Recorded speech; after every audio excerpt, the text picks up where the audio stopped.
Lord, hallelujah. Siyayibonga inkosi bathandekayo esukwini lanamhla isuku langesonto sikuyo le i-lockdown. Sithanda ukubonga uNkulunkulu ukuthi uNkulunkulu wethu ube nathi ukusukela kuqalile singenile kule lockdown. uNkulunkulu ube nathi sibhekane futhi nale sifo esibhekane naso. uNkulunkulu angaphezulu kwaso, nathi singaphezulu kwaso ngokuba sikholwa uNkulunkulu. Bazalwane, namhla ngiyathanda ukukhuthaza ibandla lonke nomhlaba wonke, ibandla lonke likaKristu, izingceku zikaNkulunkulu kanye nebandla lonke. So ngithanda ukukhuthaza ngalendlela yokuthi asimbongeni uNkulunkulu ukuthi abe nathi ukusukela ku day 1 kuze kube namhla. uNkulunkulu asasigcinile, sisakholwa uye futhi sisamthemba, futhi sizinike amandla ngokucubekela phambili ngokukholwa kwethu.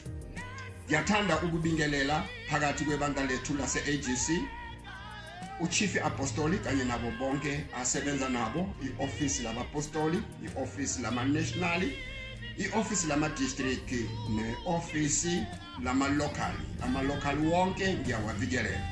Zinceku zenkosi nonke nabo baba bethu ngiyanibikelela egameni elihle lenkosi yethu Jesu Kristu onathi ngeyikhathi zonke. Nango amazwi engithanda ukukhuthaza ngawo. Encwadini kaJuda chapter 1 siyofunda verse 3. Encwadi kaJuda chapter 1 kuthi abadukisi bathandekayo, njengoba ngenza inkuthalo yonke kunilobela ngensindiso esihlanganyele sonke, ngacindezeleka ukunilobela ukuba nginivuselele ukulwela inkolo abayinikelwayo abangcwele kwabakanye. Siyabonga kakhulu imazwi esiyoba phezulu. Praise the Lord. Siyabonga inkosi bathandekayo ngalamazwi uNkulunkulu awambulile namhla ukuthi sikhuthazane ngawo. Ngesikhathi sikaJuda kwakuyisikhathi esifana nalesi. Kwakuhlukene baphumele emhlabeni wonke ukuyoshumayela ivangeli. oJuda babe basele eJerusalema, manje bezwa impi noma ukucindezeleka kwabaphumele ukuyoshumayela ivangeli. uJuda lokho kwambiza ukuthi alobe lencwadi ngesizathu sokuthi afuna ukubakhuthaza, abakhuthazela kule nsindiso esinikiwe ukuba sibe ngabantwana bakaNkulunkulu. Manje ukhuluma lamazwi uthi kwacindezeleka emoyeni wakhe ukuthi alobe lencwadi, ayilobele abahlakazekile abangcwele, abalobele ukubakhuthaza ukuba balwele inkolo esayinikwa kwabakanye.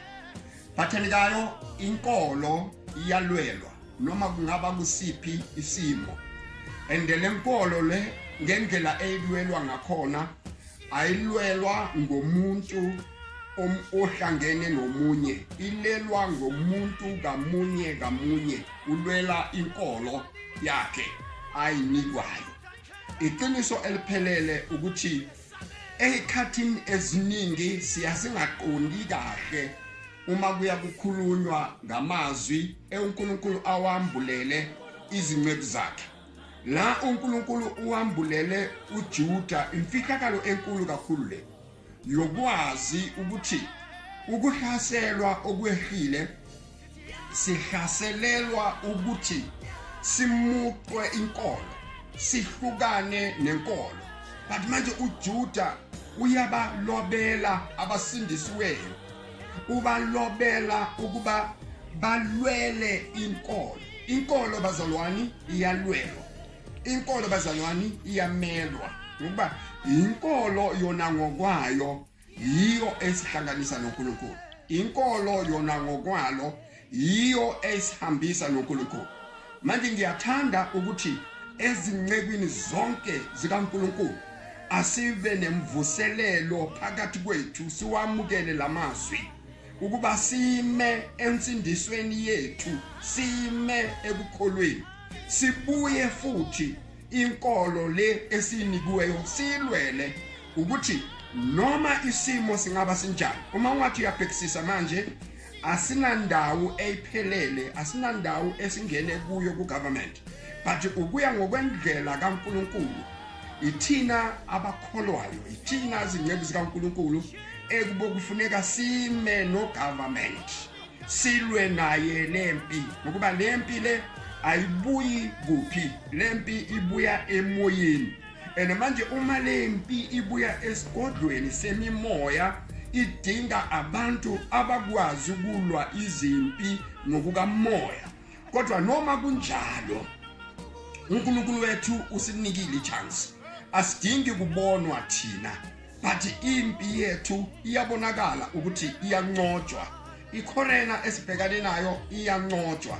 Manje singamakholwa masisukume zinceku zikaNkulunkulu, masime ngamandla nebandla lonke lase-AGC, nebandla lonke umhlaba wonke, ibandla likaKristu, masime ngamandla silwe lempi, ngoba lempi seinqotshiwe. Silwele inkolo, sikhulekele nabafowethu ababuthakathaka ukuthi bavukelwe amandla ngokulwela inkolo. Sekusele kafishane bazalwane bethu AGC yonke nomhlaba wonke ukuba sizo celebrate amandla kaNkulunkulu azibonakalise ngawo kule COVID-19. So siyambonga uNkulunkulu wethu omuhle. Nawo amazwi futhi engiwathandayo laphaya encwadini yabaseRoma chapter 1 verse 17. Umpostoli Paulo la ukhuluma amazwi aphakeme namazwi amahle ngendlela emangalisayo. Yawathanda lamazwi umpostoli Paulo awakhulumayo, athi khona olungileyo njengokuba kulotshiwe ukuthi olungileyo uza kuphila ngokukholwa akunikiweyo. Bazalwane, sinikwe inkolo enamandla, sinikwe inkolo. Lenkolo esinikiwe akusiyona into nje kodwa ukuphila. Manje sinceku zikaNkulunkulu masime, masitubekele phambili, masilwe lempi, siyayinqoba lempi. Ubuya ngokukaNkulunkulu seyinqotshiwe, sesiye emaphethelweni manje. Masisukume sonke.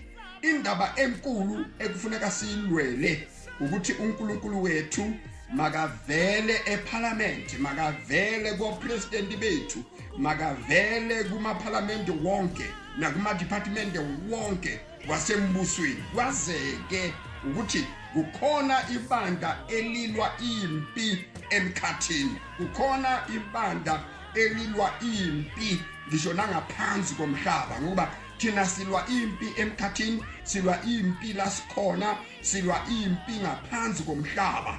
Ngoba lempi yecorona akukho umuntu ongasikhomba ngomuno ukuthi nayi corona, akekho ongasikhomba lokho.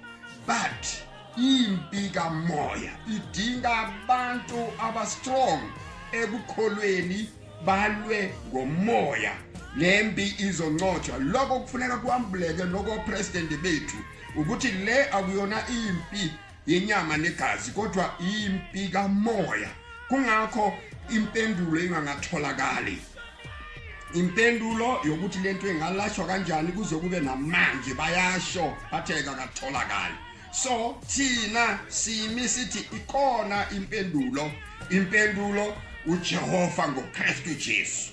Impendulo yamandla wonke yokuphelisa yonke lento ikuKristu. Manje ibandla likaNkulunkulu, ma-AGC nonke, ibandla lonke, iSouth Africa yonke, umhlaba wonke, masikholweni uNkulunkulu. uNkulunkulu wethu unamandla.